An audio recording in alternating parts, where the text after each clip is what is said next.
Good. Well, good morning, good afternoon, good evening, wherever you're joining us from. My name is Jeff Smith. I'm Chief Operating Officer with Factum Global.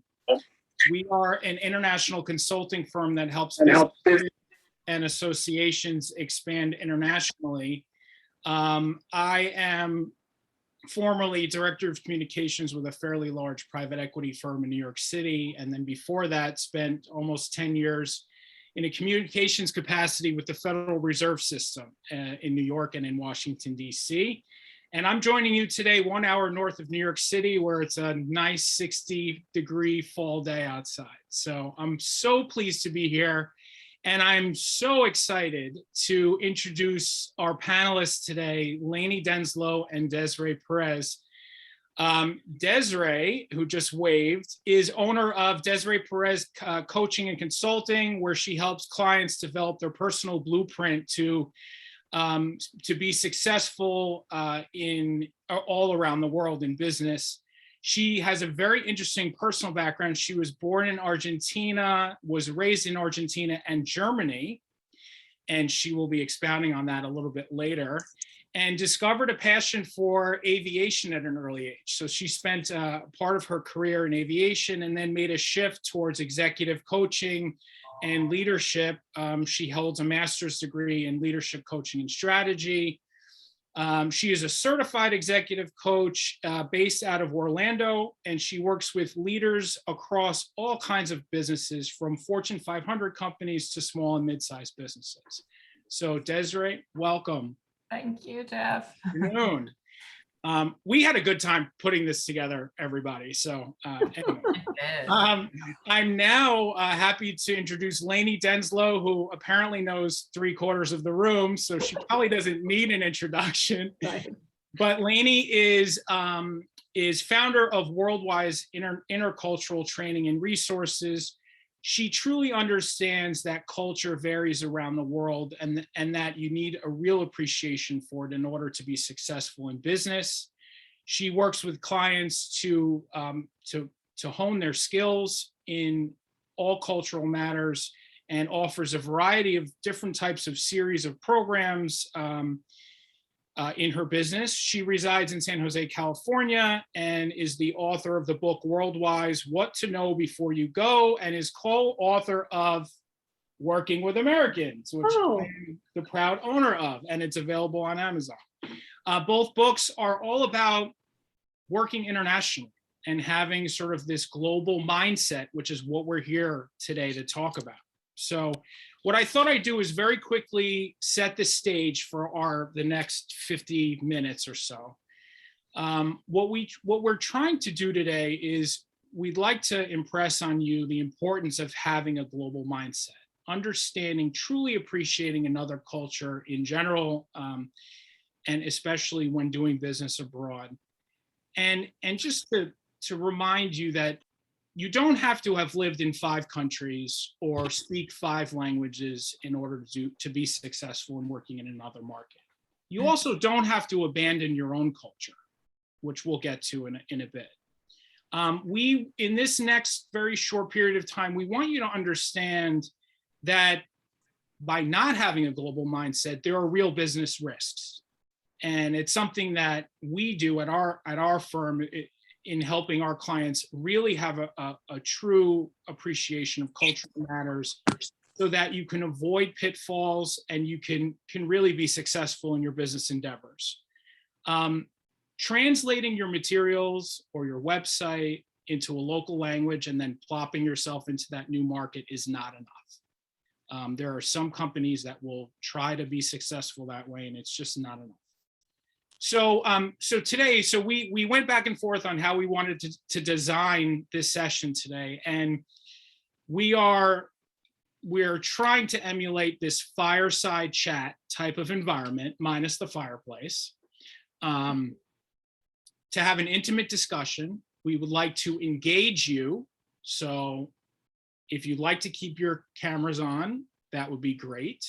We will be asking, we're going to do a couple scenarios throughout. We'll do a scenario, just some fun questions to see if you get the answers right and help guide you, and it'll steer our conversation into some things to think about when you're doing business internationally. About halfway through, we have a poll that Cesar at Global Chamber is going to help us launch, or we'll launch it ourselves, I guess. But we promise, we hope that you'll walk away from this session with a better understanding of what a global mindset is, so that you can go back to the corner of your, whatever corner of the world you're in, and really work on it, because it's not something you're going to get necessarily in this next now 45 minutes. As I mentioned earlier, we do want to instill that not having a global mindset is risky to your business and could perhaps ruin a deal that you spend months and months and months on. So before we get into the meat and potatoes of this session, Lanie, Desiree, and I, in our discussions and preparing for today, we wanted to be mindful of what's happening in the world right now. I mean, we're on Zoom. We would love to be in person with everybody. I'd love to have you to New York. Who doesn't love New York City, right? But we're on Zoom right now because of this global pandemic, and the global mood right now is tricky. There's levels of stress all around the world. People have different levels of stress. We don't necessarily know what that stress is led by. And so we wanted to use this platform to just make a call for some global empathy and understanding. And as we begin to travel more around the world, just appreciating that the person next to us may be dealing with maybe a lost loved one from COVID, or have suffered from, falling ill to COVID. So it's a good segue to, and the reason why we're talking about this, and I don't mean to be somber, we're going to be laughing shortly. But Desiree recently made a trip to Europe, and she had an experience that we thought would be interesting to share with you, and that may draw on some lessons and reminders when you're traveling abroad. So why don't I turn it over to Desiree for a couple minutes? Thanks, Jeff. I appreciate it. Good morning, good afternoon, good evening, wherever you're dialing in from. Really, really excited to be here and to get to share the space with all of you and the panelist stage, if you want to call it that way, with Jeff and Lanie today, to talk a little bit about the global mindset. And Jeff alluded to this travel that I just recently made. I am based in Orlando, Florida, so no fireside chat for me. Because it's warm enough around here. However, I went to Denmark and to Germany, and in those travels, what I have noticed is that people are very much on edge. I think a lot of us just are very lost in this new environment that we're living in. I was on my flight coming back from Germany, actually, and I had a gentleman that was refusing to put on his mask. Now, I will tell you, I was on a German airline, and what we will talk a little bit more about this, but we as Germans, what we like to do is we like to follow the rules, and we like to enforce the rules. And this gentleman was not willing to put on his mask, and the flight attendant had very, very little understanding for where this gentleman was coming from, and the gentleman himself was also very agitated about the whole situation and what he needed to do. So this all evolved into this big conversation that half of the airplane heard. But eventually what this gentleman did, he was so upset, and the flight attendant also agitated over the situation. What he eventually did is he took off his mask, and he just took his blanket and wrapped his blanket around his head, and he flew the 12-hour flight with the blanket around his head because he was adamant about the fact that he wasn't going to put on his mask. We all have different perspectives on this. We all feel about this in a different way, and that's perfectly okay. I think what we're coming back here with this situation is just the empathy for each and every one of us to have different perspectives and different viewpoints around the situation, and how can we support each other through this very, very challenging time that we're going through globally. So this was just a great way for us to show what we're actually talking about, and also to kick us off with the global mindset. Desiree, thank you so much. So we are going to kick this off now and talk about what a global mindset is and what does that mean. Desiree, I'm going to pass the baton right back to you. And why don't you kick us off with some definitions here? Yeah, before I talk about the definition of a global mindset, I would kick it over to the audience. Maybe one or two of you who would like to share what's your definition of a global mindset. And there's no wrong answer here. So just curious on your perspectives. Feel free to unmute. Let's have a conversation.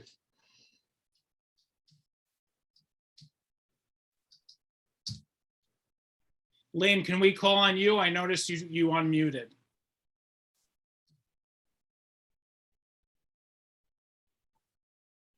Alex, Dale, Thierry, Nick, anyone? You're here for a global mindset. So what's your definition of a global mindset? Well, I'll volunteer just for the heck of it. Yeah, go for it, Dale. Well, this is the first time you even thought about it. So, Good. but being open-minded would be the first thing that comes to mind. That the way that I do it, or the way that quote Americans do it, is not the only way, or even the right way, or it's just a way. And be open-minded to what other people's thoughts are and cultures are, and all those kind of things. Mm-hmm. Yeah, love it. Open-mindedness. I think it has to incorporate appreciation. Yes. And I had the wonderful experience of going with a group from Mumbai, going to an engagement party this past Saturday. And it just was such a fabulous reminder of how many talents people from all parts of the world bring. And so the appreciation is real high on my mind at this point. And I think it's important. Love it, Lynn. Thank you. I think it's having the ability to move away from one's own cultural perspective. I spent 20 plus years in China. I speak fluent Mandarin. I read Chinese books and I understand the Chinese mindset.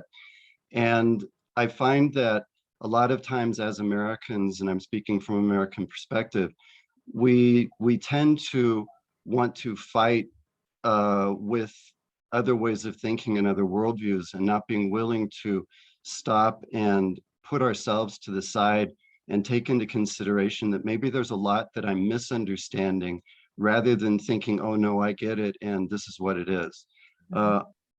As we all know, China is a big focus today in the global economy, and also in US-China relations, which aren't positive. And I will have a lot of people on this call who would find fault with me for my perspectives, but my perspectives are that we as Americans especially need to stop and understand that we don't understand if we want to have successful relations. We need to understand that we don't understand. What a crucial sentence there, top. Thank you. And well, I'd like to share. Sure, Alex. All the points that were made, I think are great. And of course, for me, and based on my travels, it was really about me being willing to accept another culture, as a first step. I mean, beyond just the differences, that being curious about what was happening, what I didn't know. And so what I would often do is I would watch movies and just try to understand just how people engage with each other at a very familial level. We're just interacting with each other, and the nuances, et cetera, because we often misinterpret, those nuances and not understanding it. Tonality becomes very important, even social positions. That stratification is still something you need to respect, regardless as to what your opinion might be about it. And so, and not being judgmental about it, because in some of these cases, situations, you have hundreds of years of history that is not going to change overnight. And so you have to understand that your opinion doesn't matter. That's what you have to get over. Your opinion doesn't matter. What matters is your ability to engage in a way that becomes very functional. Like, for example, food is a great way to level the playing field. And of course, I think Lynn made reference to the music and the quality of music that you experience, and all of a sudden you get this whole different perspective that you didn't have before. That basically you realize how judgmental you were about something you were clueless about. So for me, it's just being able to get into that beginner's mind, Goodness you know, me. borrowing from a philosophy, you know, getting the beginner's mind and just be innocent with the engagement and then let it grow from there. Love it, Alex. So many fantastic insights here in terms of global mindset. And I think we have all like global mindset specialists here, because those are all pieces that flow into this. The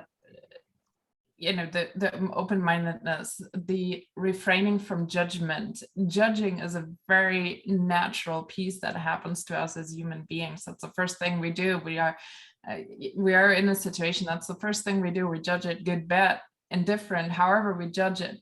But that judgment can sometimes work against us.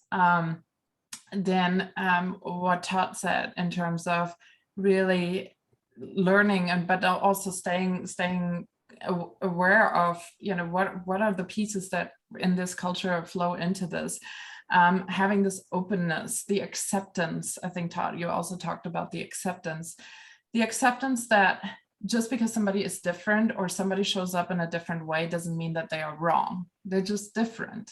And that's just as valid as you and I and how we show up in our spaces. Curiosity for us is a huge piece in the global mindset. What can I learn here? What is maybe an angle that I haven't looked at something yet, or that I haven't looked at it from yet, that I can learn in this other culture? What is maybe a food that I haven't tried? This just remaining open. And I think at the same time, oftentimes when I work with executives around different cultures, the perception is, oh, I need to fit into this other culture. So I need to change myself, especially if they go overseas, go somewhere else. I need to change myself to fit into this. And what I have learned over time is that we don't have to change ourselves. We are who we are, and that's our true value. And we can bring this value and enrich other cultures as well. But also realize, I'm going to be open-minded. I'm going to learn from this. I'm going to see what different perspectives I can get from this. And that's truly the essence of global mindset as we apply it here today in this session. And with that, I want to turn it over to Lanie to talk us a little bit through national cultures as well. Thanks, Desiree. And I want to welcome everybody, add my welcome to everybody, and to recognize that we have an extraordinary group here who are well-versed in global mindset, well-traveled and explored. And I want to take us back a step, actually, and to look at what do we mean by talking about culture. We talk about being culturally aware or respectful of other cultures and learning from other cultures.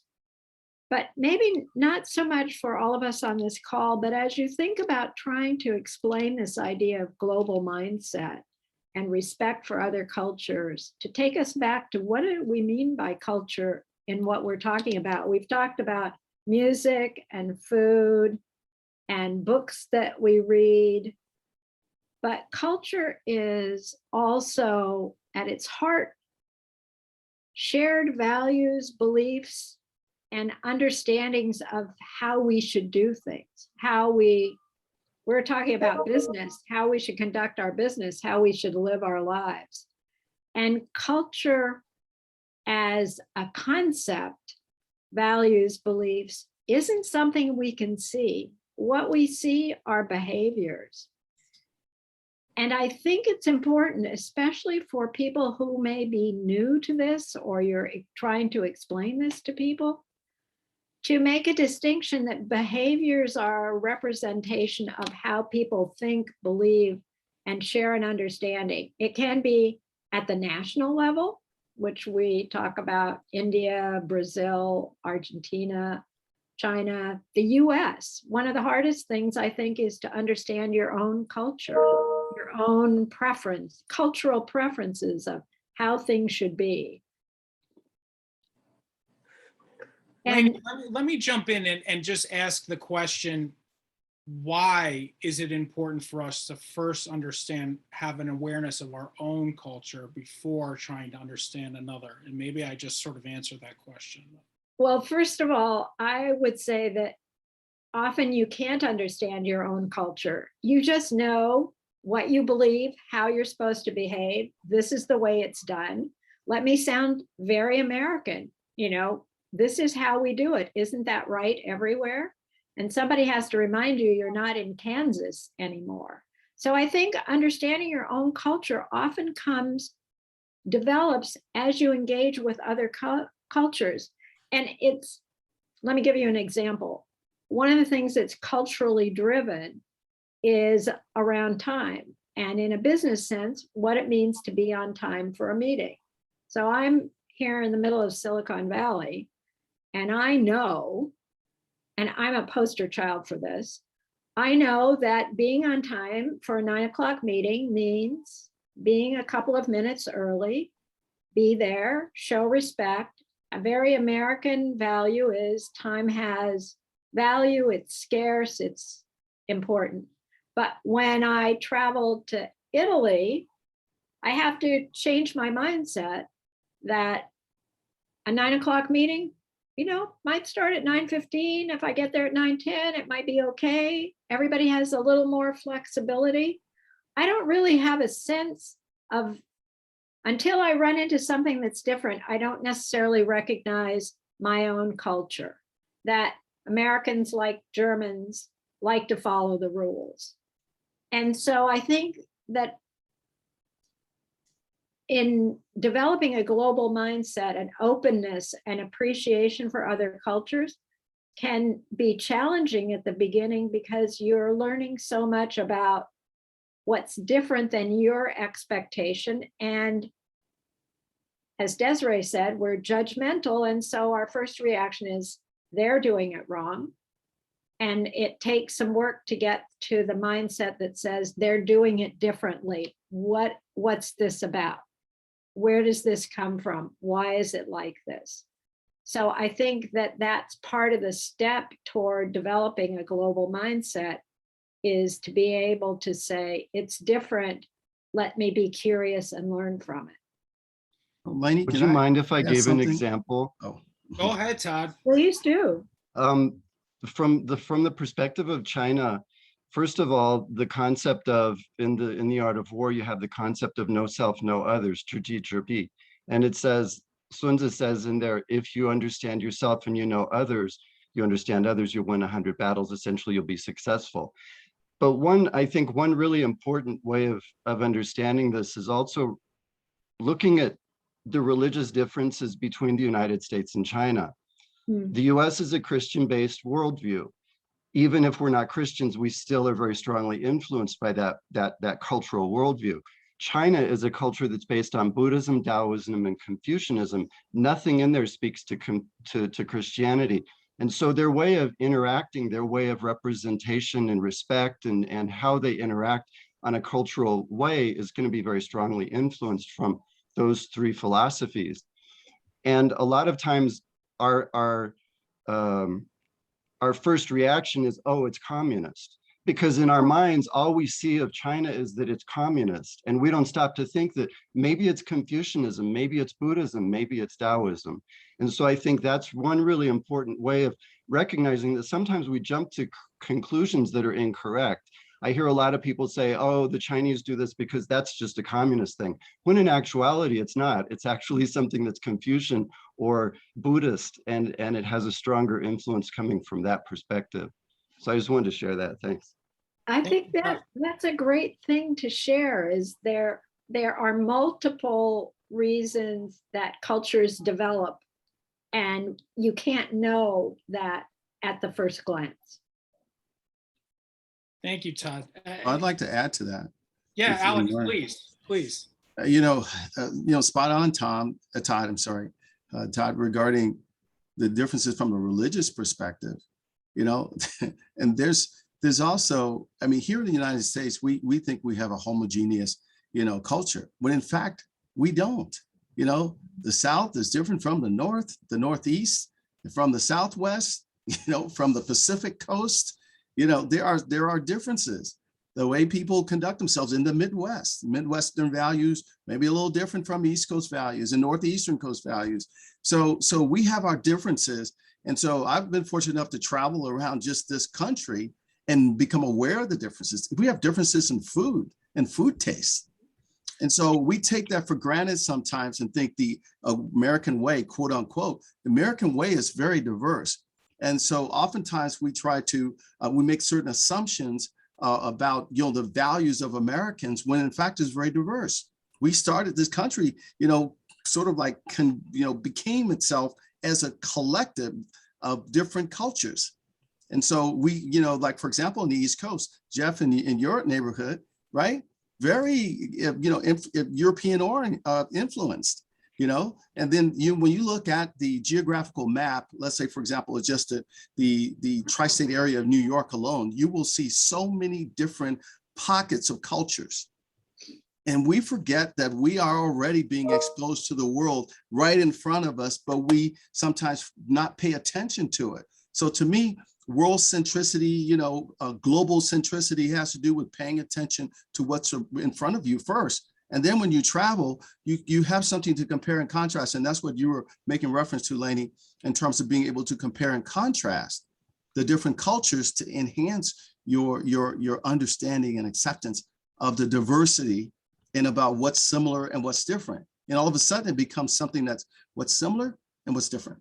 So, Alex, that's great. Go ahead, Lanie. You want to make a comment? I just want to jump in on one thing, and thank you, Alex, because similarities, we don't talk enough, I don't think, about looking for the similarities that we might find in a culture. We start out always with looking at what's different, and we don't necessarily make that step to saying, let's see if there's some similarities so we can bridge the differences by sharing our similarities. Very good point, Lanie. Alex, you really exposed the complexity of not only understanding your own culture, say as an American, for the Americans on the call, but then, so once you have that understanding, then going into another country and recognizing that in many cases they have different subcultures within their own country. So we sort of, for ease of doing business in another country, we may be successful in sort of generalizing the Chinese culture or generalizing the French culture when you know that the Parisians are much different than the Southern French. So just as an example, but we have to keep going. And now is the time for our first example to keep the engagement going. And we love this, everybody. So let me share this one example. Well, let me preview the example and then I'll share it. So picture you're in India and you are trying to do a deal with an Indian businessman, and he is constantly being interrupted. People are walking into his office and out of his office. His phone is ringing and he's picking it up and he's speaking on it and he's putting it down, and you're still trying to get the conversation going. So what do? Do you stop talking and patiently wait for him to give you his attention? Do you carry on as if nothing is going on, even though it's chaos? Or do you ask him to please stop paying attention to these distractions and pay attention to yourself? So I'll share the screen really quick so you could see sort of the summary there. Just give me one moment.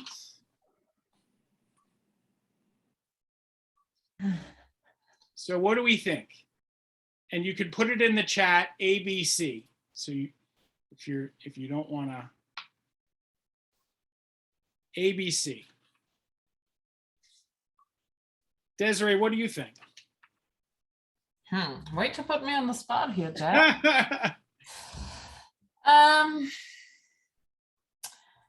I would probably say A.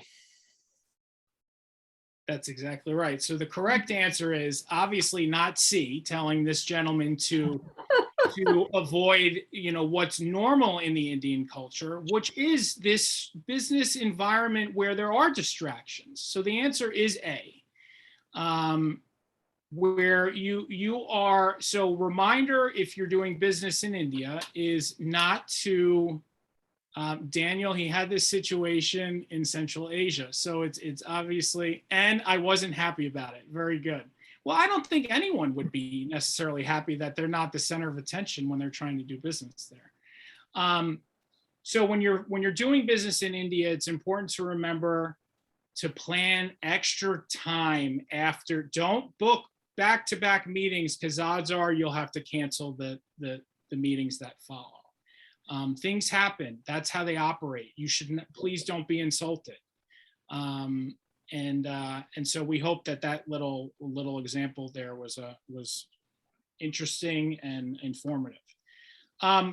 Alex, I want to go back to one thing that you hit on when we were talking about, you mentioned the word food, and just a reminder, and then I'm going to go back to Desiree because she has a story for us. Oftentimes food is used as part of business deals.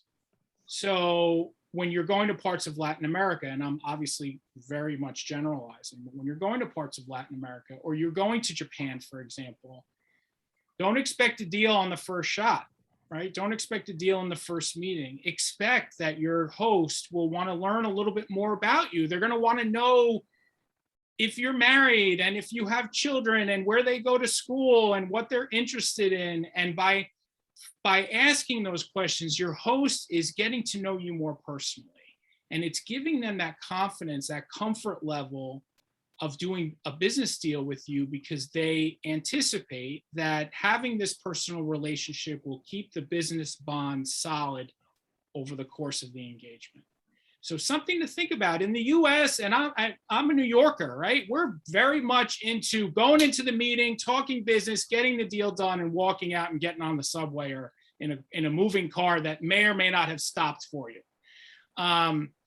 So it's very, and it's a challenge for me when I do business overseas. I'm having to definitely slow the pace down and just be more aware of the cultural differences, and have a little patience with our host, a little silent patience and patience with yourself.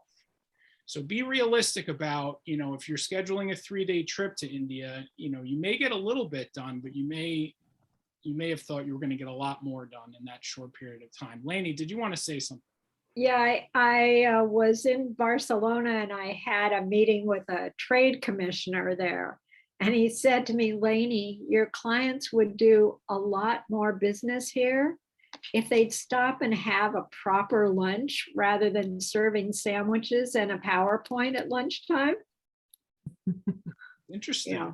So a little investment in food, a small dollar amount, an investment in food, a tip of your hat to the local culture, maybe actually giving them an hour off. I have a colleague who works from Madrid, and I know that at certain hours in her afternoon, I'm not really expecting to communicate very much, but I know that until about 10 o'clock her time, she's sending email, and I'm not. It's not an imposing thing on her. That's just the normal business day. So that's another thing to think about. What is the start of the business day? Mm-hmm. It varies in the United States. I mean, Lanie, she's on the West Coast. We don't think she sleeps very much because she's up early on the East Coast. But anyway, very interesting. And we, in just a moment, we'll do a poll. But I wanted Desiree to give her personal story, because it's interesting. It's multicultural in and of itself. As I mentioned at the top, she was born in Argentina. She was raised there and also raised in Germany, and now lives in Florida. And so she has her own maybe internal battles with her cultural identity and awareness, and having to group all of them together when she's going to another part of the world in order to conduct business. Desiree. Yeah, thanks, Jeff. I was sitting here and thinking as you were talking about time. Imagine how I feel as a German in Argentina showing up at 9 o'clock on the dot and nobody shows up, and I sit there for 30, 45 minutes, and then after a while I go like, oh yes, I'm not in Germany. I'm in Argentina, and this is perfectly okay. But this brings me to my own internal battles, as Jeff was just mentioning. So born in Argentina, my dad was Argentinian, my mom is German. I was raised between the two countries, so I spent a significant amount of time in Argentina, but also in Germany. And then I relocated to the US 10 years ago. And what I find very fascinating is that one of the first questions that people ask me, one is my accent, because they can't pick up on my accent, but then followed on to that, right? The next question is, so what are you? Are you Argentinian? Are you German? Are you American? I'm none of them. That's the truth. And then I get sort of a little bit of a puzzled look. And that's when I say, I'm formed by the influences and the cultures that I've been privileged to live in my life, because that's all. I also worked globally. So I've worked in New Zealand and I've worked in different countries around the world. So I'm formed by those experiences that I have, and I'm very quote unquote unique in my own ways, just based on my experiences. And I will tell you, when I first came to the US, not understanding who I was at the core, what my own culture is, sort of what Lanie was talking about earlier, I felt the need that I needed to mold into what the US culture is. Also not taking into account the things that Alex was talking about, that, you know, different corners of the US are very different in itself. So I had this image of this mold that I felt that I needed to fit into, yet my own cultural experiences were taking over, because that's just who I am. That's what I grew up with. And I will tell you, my first corporate job here in the US, I was leading an entire operational department for the US and the Caribbean. And I thought, oh, this is great. This is awesome. My German self, I come and I put processes in place, and we're going to follow the processes, and we're going to do the rules, and we do quality control and trainings. And all was fine and well. And nobody ever said anything to me. And this one day, the HR rep pops her head into my cubicle. She looks at me and says, with this biggest smile on her face, she says to me, look, our customer service Nazi, are you working on processes again? And everything just fell out of my face, because I was so shocked about this comment. But with her smile on her face, I noticed she didn't mean bad by it. It's a stigma that she had, a stereotype that she had about Germans. And that was sort of the point for me where I said, you know what, this is who I am. And I can't try to force myself to be somebody I am not. So all I'm trying to say here is, yes, let's be open-minded, let's be curious, keep our judgment in check as much as we can as human beings, but don't compromise on who you are, because that's who you are, that make it, it's what, why you are unique. And so I think I had to learn my lesson in that, to say, I'm toning some of the things down that don't really apply to the US culture, but at the end of the day, I'm comfortable with who I am, a mix of all of the three cultures. Desiree, that was great. Thank you so much for sharing that. Lanie, I'm going to ask you, so now we've talked about the global mindset, we've talked about culture. How do we put them together? Well, the global mindset is sort of the is trying to think about how to answer this clearly. I think the global mindset is simply being able to recognize that there are different cultures, that each one should be appreciated. And most of all, we are curious to know more about other cultures. And we understand that we are going to adapt in some ways, but we are not going to change who we are. So a global mindset is all, in a way, is how we look at other cultures in a way that brings that acceptance and respect, and sets aside the judgmental part. Does that make sense to you, Jeff? That makes sense to me. I think it's aspirational, that's for sure, because on some days when people don't show up when they're supposed to at your meeting, it's not pretty when you're German or American, right? I think that's been made clear. A Lanie, quick can I seg- confirm something really quickly? Because the way I understood what you said may be easy to miscomprehend. You said that I don't have to change, or I'm not going to change who I am. Would that be that you're saying we don't have to change, that it's not important that we change, we can stay the way we are, but that still means we need to be open to accepting and understanding others? I think what I meant, I think, was what Desiree was describing. We are who we are. And when we are part of another culture that's not our first culture, our own culture, we're going to adapt some of our behaviors, but it doesn't mean we totally transform ourselves. It would be inappropriate for me, I think, to go to France and try to behave as if I had been born and raised there. Even though I could be there and appreciate the culture and adapt to the protocols of how business is done, I think there's a difference. Yet I always will still be an American. That's who I was raised, who I am. Does that make sense to you? I fully It does. respect. It does. I'm sorry. I just, because I heard you say I'm not going to change. And so I hear that there is in the US right now, we have a lot of pushback against things. And so they would say something like, I'm not going to change. And that's what I was wondering. How is that interpreted? But I would also say that from Desiree's perspective and from my own personal perspective, living in a certain culture for long enough, learning the language, understanding the people, interacting with them on a very everyday basis, we do change. And so I could say that I am not the same American that I was raised before I left Right. the US and came back. I'm no longer that person. And so I did change, but it's being able to find the balance between those. And there are things that go on inside, but being able to find the balance and work through that.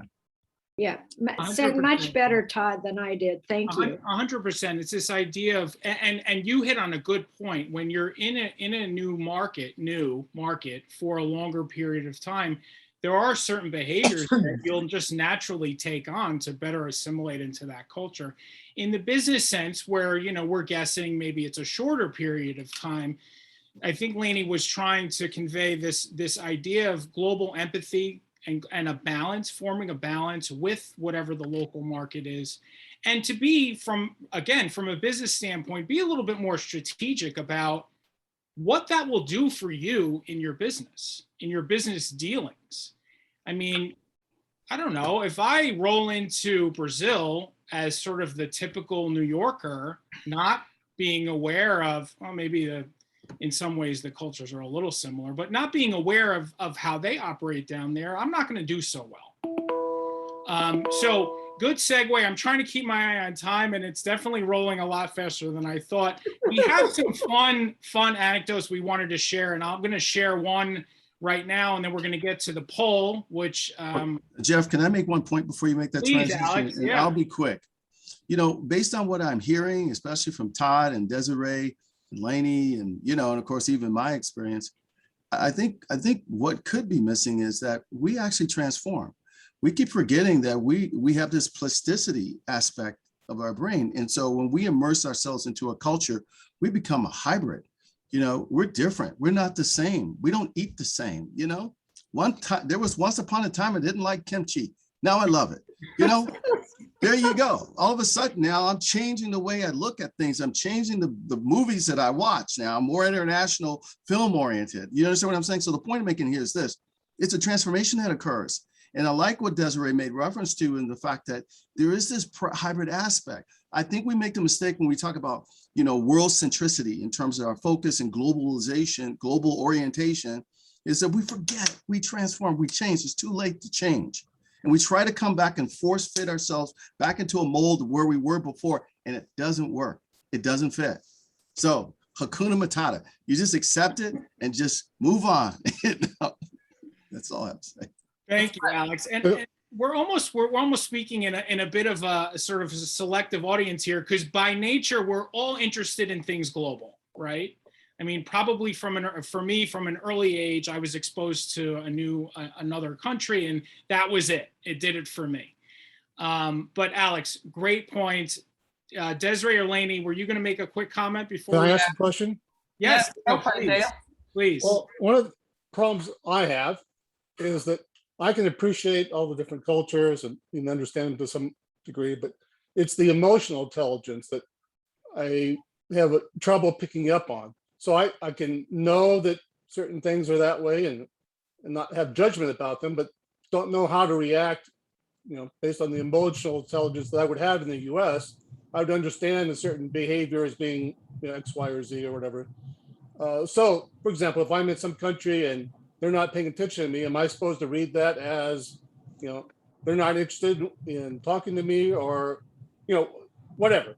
I mean, how do I pick up on those emotional cues that come naturally in the U.S. that I wouldn't have the knowledge about in other countries or other cultures? Dale, the easy answer is practice, research, and knowing a little bit about the culture before you get there. Because if I'm fresh out of the US into India on the prior example, and it was chaos in the office that I was trying to do business in, I'd probably be offended and leave. But now, when you do business in India, that's common, right? So we have sort of a huge list of interesting examples of faux pas, and I'll just give you one. So there was an auto manufacturer that was going to unveil their new car in China, and they gave this great presentation, and the branding of the car had green in it. And so this company, Western company, not going to disclose any sort of the gory details because we don't need to. Western company had these great baseball hats made and put them all under the seats of everyone in the audience. Todd is laughing because he knows exactly where I'm going. Put these baseball hats under the seats. And then at the end of the presentation, everyone was clapping and they said, okay, now put your green baseball hat on, and everyone froze. And that's because the company did not do their research to understand that when you're Chinese and you're wearing a green ball cap, that signifies that you've cheated on your spouse. So no one put the hat on. So little things like this, and I'm going to give one other quick one, and I guess we don't have time for our poll, but we have another example that I'll throw up on the screen quickly. A colleague of mine was preparing his American CEO to go and do business in Indonesia, and he prepared a briefing book and had a meeting before and said, sir, I just want you to be aware that when we're meeting the officials from our Indonesian counterparts, that women in the Indonesian culture have the choice as to whether or not they're going to shake your hand. So don't be offended, and don't be the forceful American putting your hand in their face. And so Indonesia is obviously a culture that's rooted in the Muslim faith. And sure enough, this CEO did not pay attention.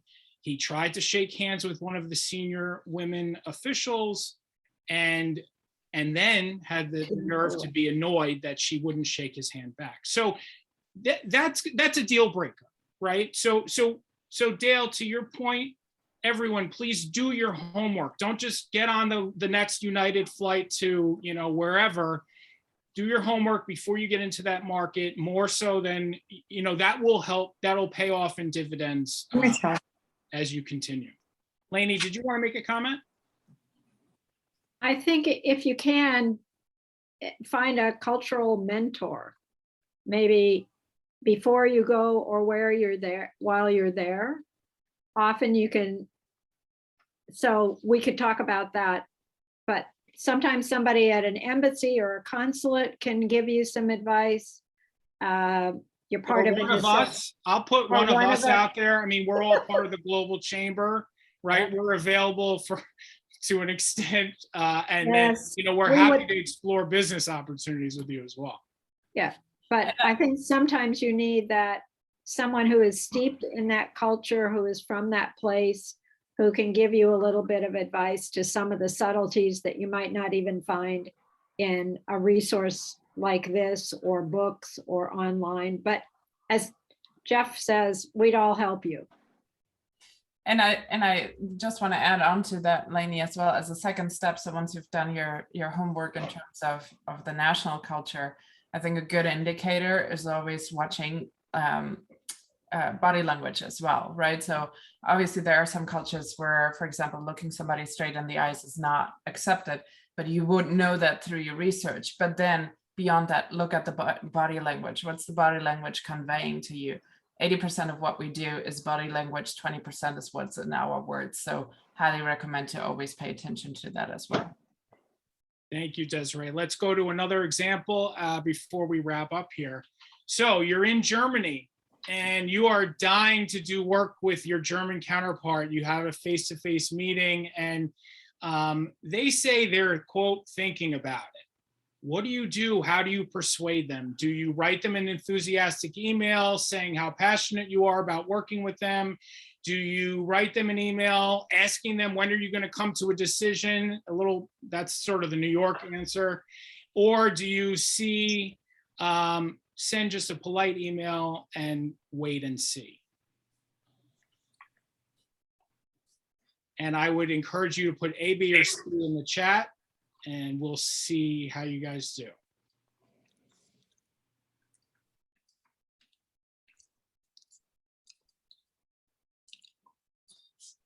So we have an A and a C, and the answer is C. The answer is C. Send a polite thank you email and then wait and see. And that is really, really difficult to do, especially if you're trying to, make that whatever number for the next quarter or the next 2 quarters. But oftentimes these deals will take a little bit longer. Germany is, Desiree, you can probably attest to this. They're more an extremely efficient society and place to work, and a very good place to do work internationally. But it's best to be patient and just wait. Yes, so, the passionate email won't get you very far in Germany. That's no, true. it won't. I want to give just one more example, and it's related to Facebook. We all know Facebook and Mark Zuckerberg, the founder of Facebook. And I think this particular example will be useful to anyone who's traveling and doing business in Asia. In particular, in other parts of the world, this applies too, and that is the order of seniority and the understanding of senior person dealing with senior person, middle person dealing with middle person, and just having that awareness. In the US, we are running into a conference room like there's a fire in the hallway, right? Just, crazy, and then anyone just grabs a seat for the most part. And I'm being a little silly, obviously, but there isn't this understanding that in Asia, there is much thought into how you enter a room and where you sit at a table in the room. So the most senior person should be entering the room first, and the most senior person in your Asian counterpart, and I'm obviously generalizing across the region, but the most senior person will greet the most senior person. So the story is related to Facebook, and there was a delegation from Facebook going to do business in China years ago. Shockingly, they hadn't done their homework, and Mark was fourth in line to walk into the room, and his chief financial officer, who had a little gray around the temples, was the first one to walk into. And so the most senior person in that Chinese delegation greeted the CFO and said, "Welcome, Mr. Zuckerberg." And that's how it kicked off the meeting. And then not until 15 minutes into the discussion did they realize that Mark, who was wearing a t-shirt, jeans, and sneakers, who came in fourth, was actually the decision maker around the table. So even if you have a small delegation doing business in Asia, be mindful of that. Be mindful of the order in which you walk into a room and where you sit. So final comments from I will start with Lanie. Did you have any final comments? So I'd say thank you to everybody who was on the call for participating, for sharing your knowledge and observations. It's been an enriching experience for all of us to share this time with you. And we're all part of the global tribe, so reach out to us. We'd love to stay connected. Thanks, Lanie. And Desiree, you want to leave us with a final thought? Yeah, thank you so much, everyone, for this really enriching and engaging conversation. I think we just barely scratched the surface here on where all this can take us with culture. But it was such a beautiful conversation, and I think there are a couple of nuggets there that even I take away. So I sincerely appreciate all your inputs, and thank you, Lanie and Jeff for an amazing hour here on the panel. Thank you, Desiree. And I want to thank the panelists, Lanie Denslow and Desiree Perez, just for their involvement in the Global Chamber and in this session. And we do hope that this will leave you thinking this afternoon or this evening or this morning about your own global mindset. There's so much more to think about when it comes to business etiquette and how to handle certain situations in different parts of the world. And we just hope that you've gotten a few things from this session, and we are available to speak with you. And please, we look forward to connect with us on LinkedIn, and let's start a conversation, and have a great rest of your day and evening. Thank you, everyone. Thank you, everybody. Thank you, Cesar. Thank you. Everybody. Guys. Thanks, Doug. Thank you. Doug, you were referring to a learning opportunity, right? Not a mistake. Very nice, Desiree. Very nice. You guys are quite a team. Great information. Might have to do a round 2 in 2022. Yeah. Lots of fun. Hey, This was a great group. We were lucky. about an hour or so ago, Sanjeev Kagram of Thunderbird saw the newsletter for Phoenix, and he saw you guys speaking, and he said, hey, you should get Thunderbird involved in this. And for some reason, I thought you went to Thunderbird, but you didn't, did you? Or did you? No, I didn't. I went to COGOD, which is the school of business at American University in Washington. Okay, I got you. Yeah. So he's offered that they have a professor. I always forget his name because it's not like a normal name, but there is a guy who he created global mindset, right? The measurement of it and all that. So as thinking about the future. Smart. What's that? Globe Smart. I think he was the Globe Smart guy. Created Globe Smart. I'm not sure. Javadon. That's Javadon. Yep. Mhm. Yeah, he's brilliant. So he's available if you ever want to include him on anything for sure. So you guys are brilliant, so you don't need any help, but it's an option. It's been a lot of fun, and who knew that I wasn't sure we had enough content, but I think we did. Yeah, we could have gone for a couple of hours. Thank you, Jeff, for moderating, for getting us going on this. It's been a lot of fun to work with both of you, so thank you. Same here. Thank you. You guys have a good afternoon. I'm gonna hop off. Yeah, me too. Okay. Take care. Thank you. Thank you, Bye, everybody. Cheers. Bye.